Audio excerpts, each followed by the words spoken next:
We're here in Mullabon to discuss the politics of all-Ireland integration, the need particularly to reintegrate the border communities in the border region north and south. It's an absolute fact at this stage that partition is costing us money. The days of people being able to say we can't afford a united Ireland are gone. It's now the position that we can no longer afford a divided island. And today's discussions are about talking about the steps that need to be taken in order to reintegrate our society and deliver an all-Ireland economy that will in turn deliver for the communities north and south.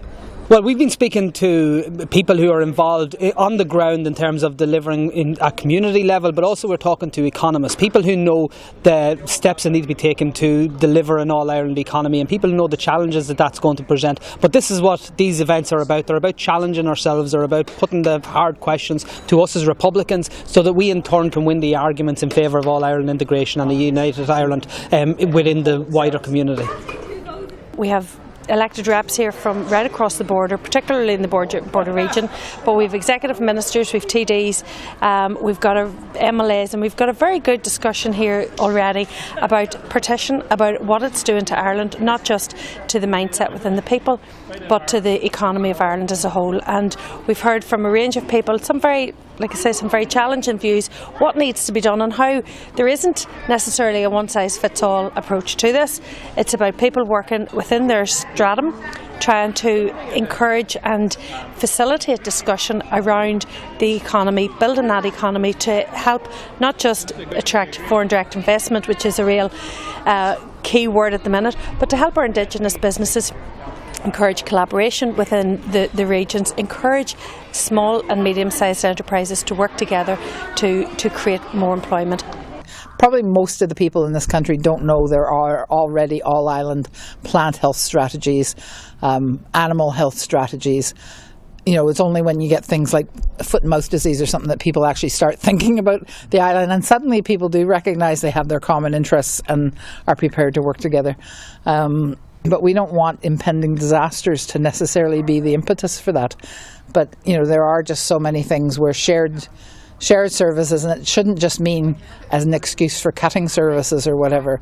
Shared services can be a better way of doing things. We can all benefit from those. You know, the hospital in Enniskillen should be an all-island hospital. So I think there's a million things that you could do on an all-island basis. Well, tá sé génta gur fad tá daoine as gach ceann den tír anseo chun rud uafásach tábhachtach go phlé, tá muidig phlé rudí a buineann le eacnamaíochta an tír go léir, tuaisceart agus an deisceart agus an ceantar a buineann leis an teorann freisin. People don't realise the cost of the border in their own lives, and every single aspect of our engagement within society, whether it's public services or whether it's a job that we're involved in, whether it's education or health, these are all affected by the duplication and the cost of the duplication both north and south.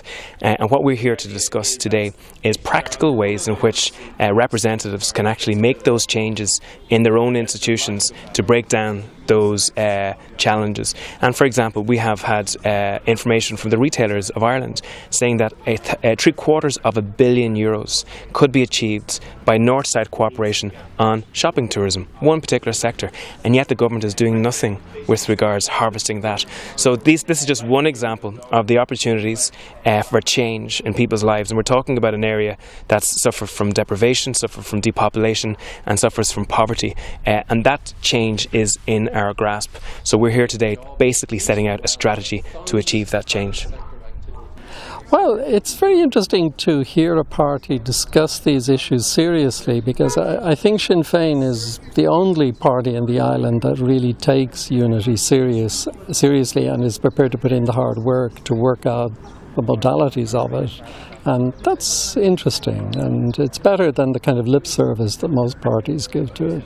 What I was saying was that the small business sector is very badly affected by partition, and these firms don't function in isolation. They have to collaborate with each other, and the border is a barrier to collaboration. And then within Northern Ireland, the intercommunity strife is a barrier to collaboration, and that unless we sort that out proactively, the economy will always be dependent on foreign investment, and that's good in some ways but bad in other ways. It'd be far better if we could revitalise the economies of these rural areas that have terrific potential.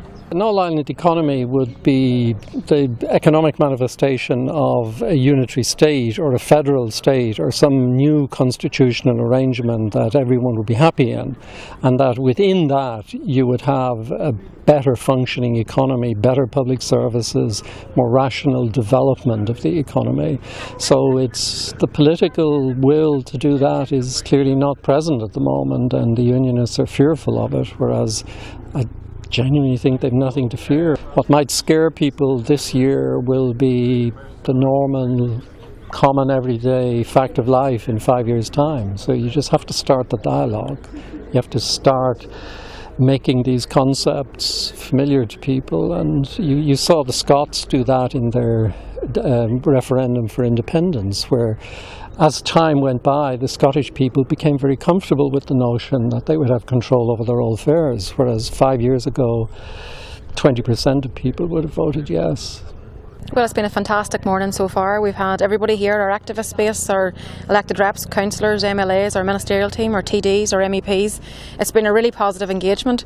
We've also had outside guests here today. It's really challenging us on our economic outlook, sort of maybe bringing into question, helping us to focus our thoughts on what we need to do around building the argument for United Ireland in the time ahead. Certainly for me, this morning has been very constructive. It's been very worthwhile.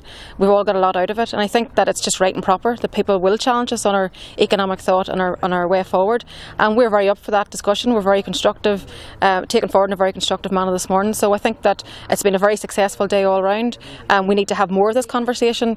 Our Uniting Ireland project team, headed by Nuala Toman and Matt Carthy, has been working so hard on the ground and pulling this all together today, and indeed they have a whole programme of events rolled out over the next number of months that will really help to focus in on the key issues for us.